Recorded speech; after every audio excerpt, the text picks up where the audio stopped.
We thought we would take a look at some of the sharks from around the oceans, and compare them to major leaguers right now. So let's start with the hammerhead, as you right there, right behind you. Look at that. Look at that. So, who are the major leaguers that have the biggest hammer at the plate? I'm going to go with the obvious choice here. Yeah. Aaron Judge, by far, has the biggest pop in the game. Yeah. 6'7", 270 pounds of just sheer, unadulterated, simplified his hack, and I'm trying to go bridge. The ball he hit on the hanging slider a year or two ago in Yankee Stadium against the Baltimore Orioles still, for me, will go down as one of the best swings I've ever seen. I can't believe he almost won the concourse over everything. Yeah, that was quite a shot. What about you, Ron? I'm going to go for the other Greek god in Kansas City, Jorge Soler. Yeah. You know, one of those guys that I used to always hear, boy, if he ever gets a shot to play every day, he's going to produce. Well, you know what? He's one of those guys that did. 48 bombs last year, 5 already, and just to be built like this guy for a week would be nice. You could show a movie on his back, and then his waist is like 25 inches. It's ridiculous. I'm going to go Pete Alonso. Okay. He got off to a bit of a slow start, and I think that he was maybe trying to, felt a little pressure after that tremendous season he had in 2019. But, Ron, what did you see from him this weekend? He's back. He's locked in. He started working the whole field, hitting the ball to the right side, and now he hit a home run the other night, 116.9 miles an hour exit velocity. So that's getting it.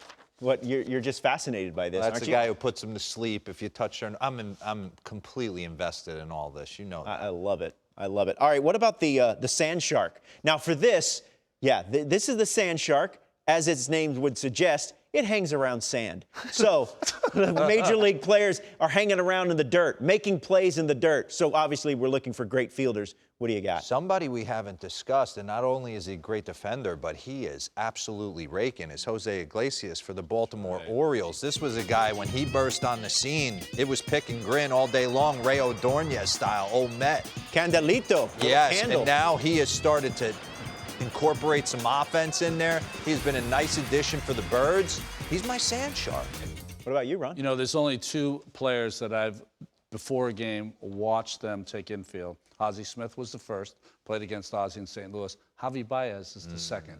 Whenever I do a game in Chicago, I cannot take my eyes off him before the game, playing defense, taking ground balls. And then once the game starts, I remember he did something I'd never seen before in a field. They had the bases loaded.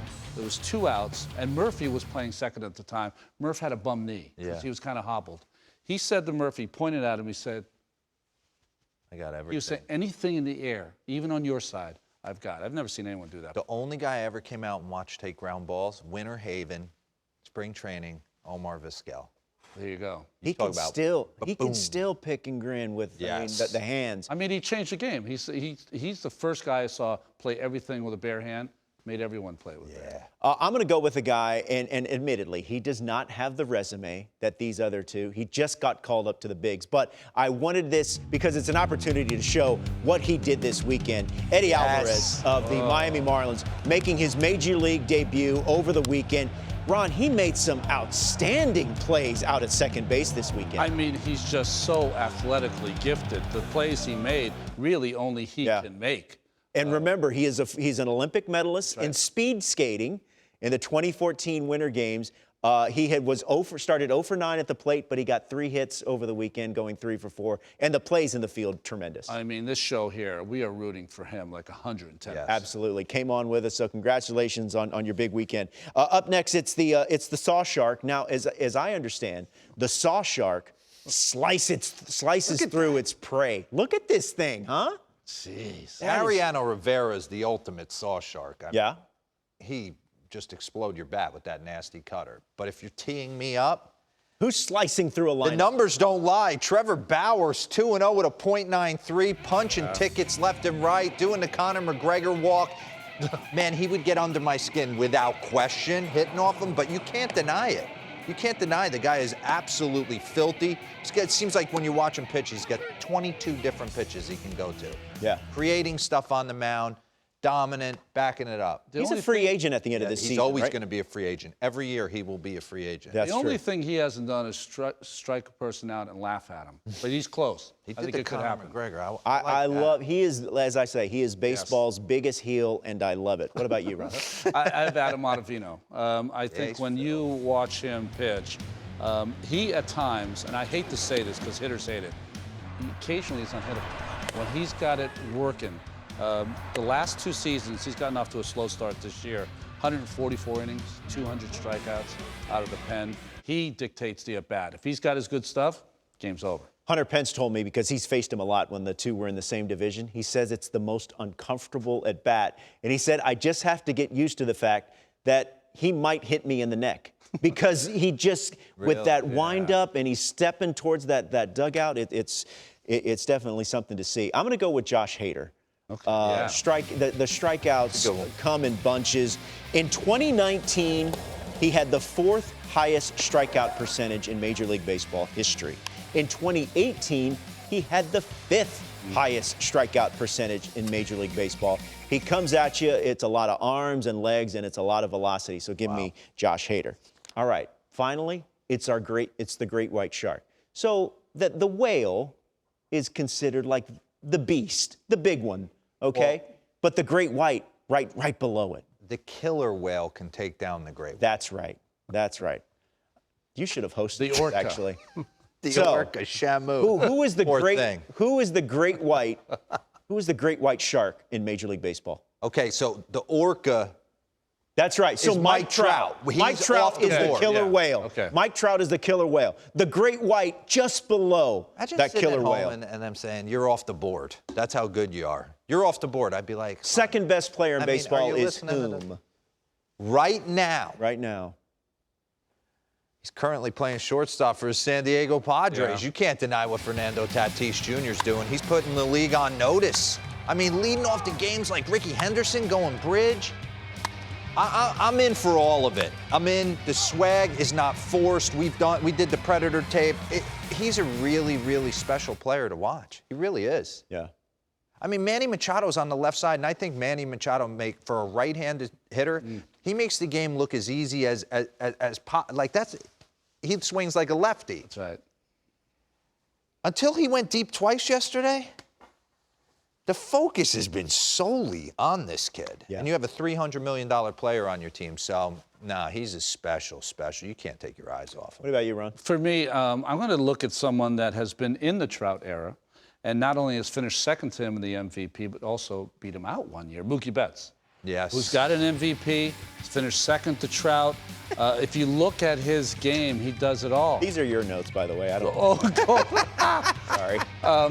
4 straight Gold Gloves. The base running is unbelievable, and of course, the hitting. He's good for 30 and 90 every year. Watch when Tatis hits a homer and they come in the dugout and they're going, I mean, he's literally taking up the whole dugout. He is He's a like, big man. What? He is lanky.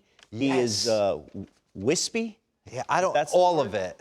Yeah, he's quite an athlete. I can't dispute with. I'm going to go Mookie Betts. Yeah, okay. He's definitely Right now? right now. Just Right now? well, you might be right. Okay, now that brings us to Wabagong or This is a shark I've never heard of. Yeah, this is one I've not heard of. See, that would kill me. Yeah, wouldn't because see that. it looks like, I mean, it's so camouflaged. There's hair everywhere. So that got us to thinking, who's got the best facial hair in Major League Baseball right now, D-Row? So, right now. Oh, Ron, you're first. You're first. My first is Yeah. Okay, I did the game yesterday, and this is the first time I had really seen it close up. It's Rhys Hoskins. Rhys Hoskins has completely changed what he looks like. I mean, is this the living example now of Doc Holliday? Yeah. I mean, he doesn't have Or- tuberculosis, but he looks like a riverboat gambler, ball player, and the stash is pristine. Or he looks like in its late 70s, early 80s adult. Easy. Yeah. Yes. Okay. where All right, I'm going to go with. Wait, I had a pick. Oh, I know, but they told me I'm going next, and then you're last. Go ahead. I'm going. What's going on in Oakland? It's the Stash We got brothers. the Stash brothers. They had the Bash brothers with Canseco and McGuire. Now we've got the Stash brothers, Olson and the always intense Matt Chapman. I love with Matt Olson. I mean, this is my AL MVP pick to start the season. I like what they're doing. As I said, they're going to win this division by at least 5 or 6 games. Now your turn.